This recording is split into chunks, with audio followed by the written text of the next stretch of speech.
For the last 3 years, we've been facing a global pandemic. But a more insidious pandemic has been spreading underneath, the loneliness pandemic. According to a 2022 study by the Cigna Group, 79% of young American adults aged 18 to 24 and 41% of those older than 66 are classified as lonely, meaning they reported feeling lonely more than once or twice a month. These numbers are much higher than pre-pandemic and tens of percentiles higher than loneliness levels before the 2000s. Loneliness is only getting worse. It's especially noticeable at Cornell. Cornell is notorious among the Ivy Leagues for having students with difficult mental health struggles. One of the main reasons is that it's harder than ever to forge meaningful relationships. I know, because I didn't know how to create meaningful relationships during the first semester at Cornell. As a result, my first semester was the loneliest time of my life. The question is, how can we be so lonely in an age where we're more connected than ever before? While we're more connected than ever before, we lack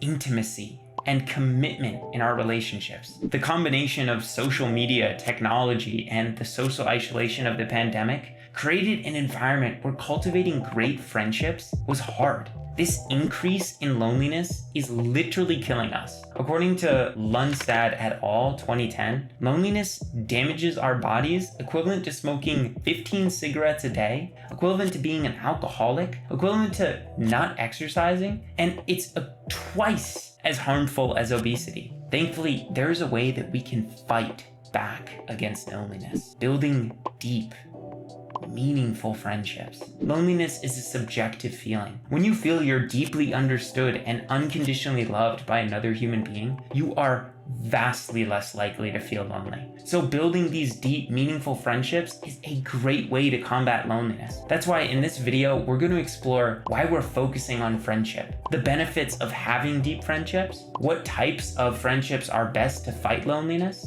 what friendships of character are, how we can cultivate friendships of character, and my best tips for cultivating friendships of character. Be sure to watch until the end, because the tips I share on cultivating friendships of character are some of the ones I wish I had known a couple years ago. Because while I would love if peanut butter could solve loneliness like it can most issues, it's not gonna solve this one. Firstly, why are we focusing on friendship? We're focusing on friendship instead of our relationships with family, lovers, acquaintances, or others because friendship is in many ways the most pure relationship. It's commonly seen as an insult to tell someone, let's just remain friends. This is a product of the Disney culture we've grown up in, where we see love as pure and virtuous. Admittingly, it's with our lovers we can show the best side of ourselves, but it's also where we can be the most inhuman. However, friendships are different. True friendships aren't driven by a need for the other person. We don't need friends for survival like we might need our parents to feed us when we're young. We don't need friends for sexual reproduction unless you're friends with benefits, but this is a PG-13 channel, so we're not going to talk about that. The fact that we don't need our friends makes the relationship unique in a few ways. Firstly, who we are friends with is often entirely up to us. You don't get to choose your parents. You have a degree of choice with who you choose as a lover, but neither compared to the level of choice you have regarding your friends. This means you can find someone that resonates with you on a deep level. Secondly, it's not expected that friends will support us no matter what we do. They don't live with you. They have their own lives to worry about. And in many ways, this allows us to be our best true selves in front of our friends in a way we can't with parents or with our lovers. They give us an outside perspective. These two reasons show us how powerful friendships are and why we're going to focus on them to combat loneliness in college. So maybe the insult should instead be, I'm sorry, let's just remain lovers. The benefits of having deep friendships. Some of this is going to be incredibly obvious, but I think it's important to hammer home why having friendships can be so powerful. Firstly, they give emotional support. Good friends can provide those emotional support during difficult times, helping us to cope with stress and manage our emotions. They improve our mental health. Close friends can benefit mental health through reducing the risk of depression and anxiety. Increased sense of belonging. Feeling like we belong to a social group can give us a sense of purposeness and connectedness, improving our overall well-being, a higher self-esteem. Having close friends who accept and appreciate us can boost our self-esteem and confidence. Positive influence. Good friends can encourage us to make healthy choices and engage in positive behaviors, such as exercising, eating well, and pursuing our goals. There's truth to the saying that you're the average of the 5 people you spend the most time with. Fun and enjoyment. Spending time with friends can be fun and enjoyable, providing opportunities for laughter, relaxation, and adventure. And finally, my favorite, free access to their Netflix account, because we must watch the Rocky Horror Picture Show. It's horrible. The 3 types of friendships. Now that we know why friendships are so special and their benefits, let's adventure into the different types of friendships, because not all of them are created equal. According to Aristotle in his Nicomachean Ethics, there are 3 types of friendships. Friendships of utility, friendships of pleasure, and friendships of character. Friendships of utility are friendships between people purely based on the utility of being together. For example, a business friendship where 2 people combine each other's skills to run a business, but aren't friends outside the endeavor. Friendships of pleasure are friendships based on the pleasure of being around the other person. For example, 2 people that love playing video games together, but doing nothing else. Finally, we have friendships of character, which come from each person's mutual love for the other's character, values, goals, and actions. While there are times for all 3 friendships, cultivating friendships of character is the best way to combat loneliness. That's why we must explore what defines friendships of character so we can learn how to cultivate them ourselves. What defines friendships of character? As said earlier, friendships of character are friendships made between people that come from each person's mutual love for the other person's character, values, goals, and actions.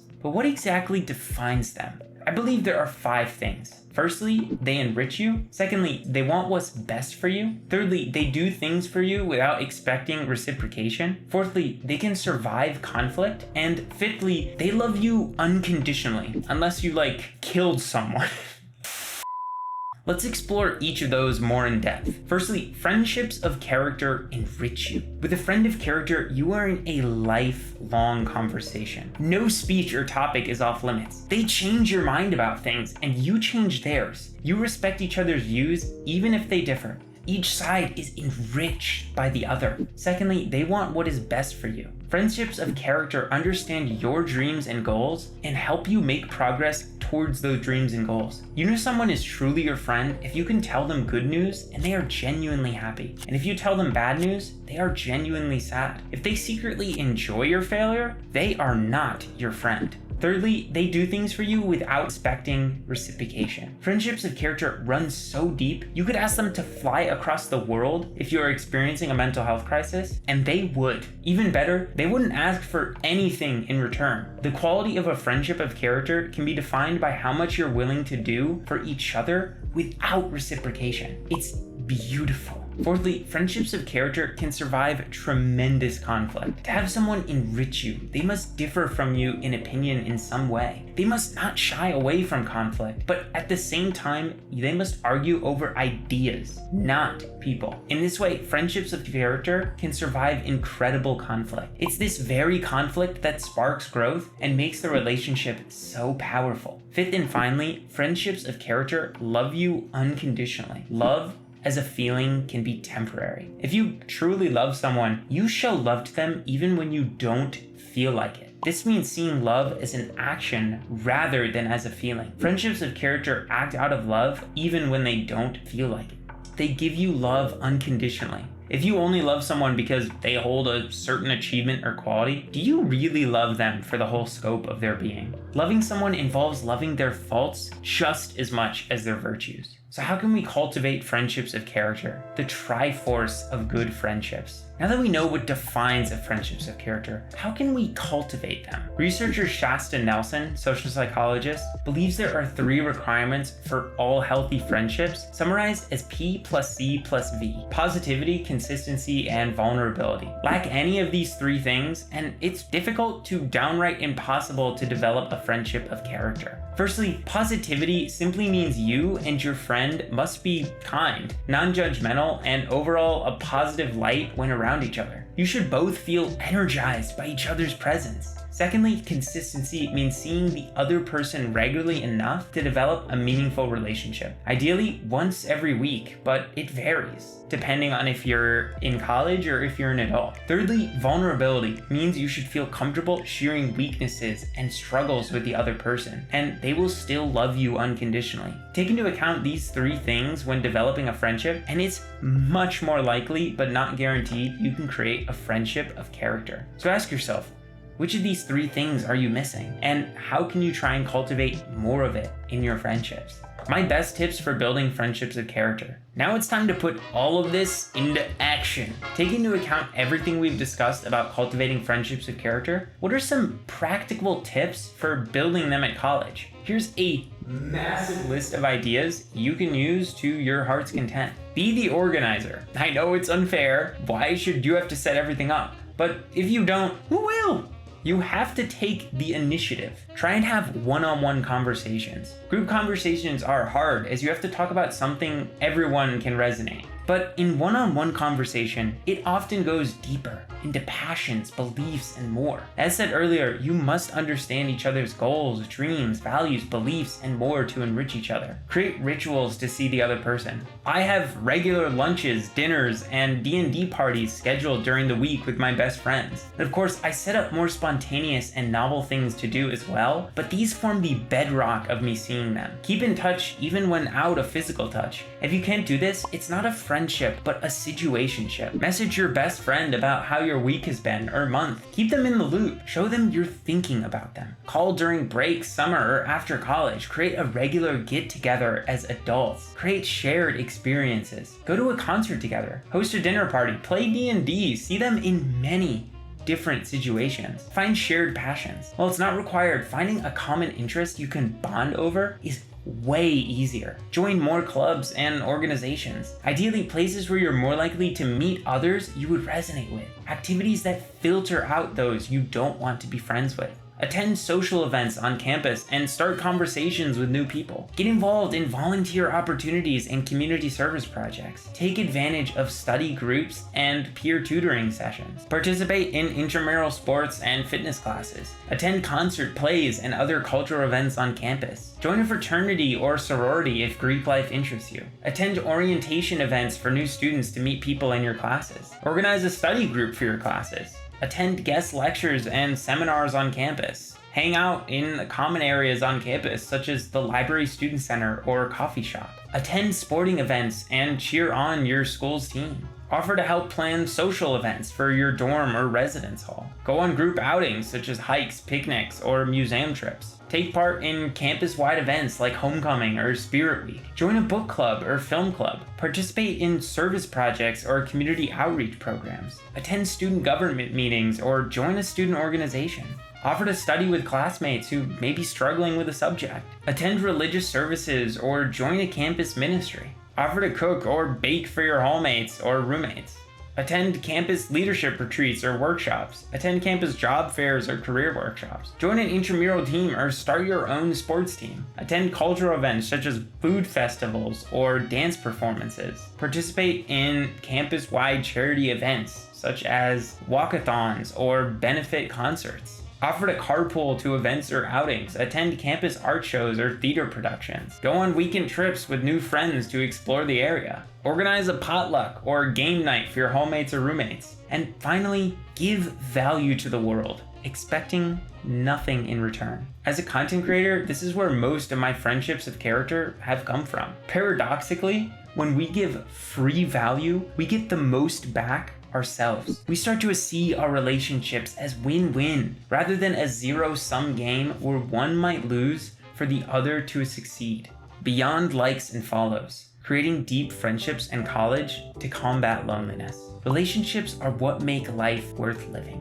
No single factor is more critical to your mental and physical health than the quality of your relationships. Right now, we are living in a modern-day loneliness pandemic. It's killing us. But now you have the wisdom to foster deep friendships of character yourself, ones beyond likes and follows. You have the tools to combat loneliness. Go use them. if you really like this video, you might consider checking out my newsletter, Aiden's Infinite Play, which it was actually based upon. And in that weekly newsletter, you will get a personalized essay targeted towards college students in the realm of gamification, relationship psychology, or Obsidian personal knowledge management, and memory. A curated list of everything that's come out on my content creation channels, and a curated list of my coolest learnings over the past week. You can sign up for that in the description down below. As always, have a fantastic rest of your day, and bye-bye.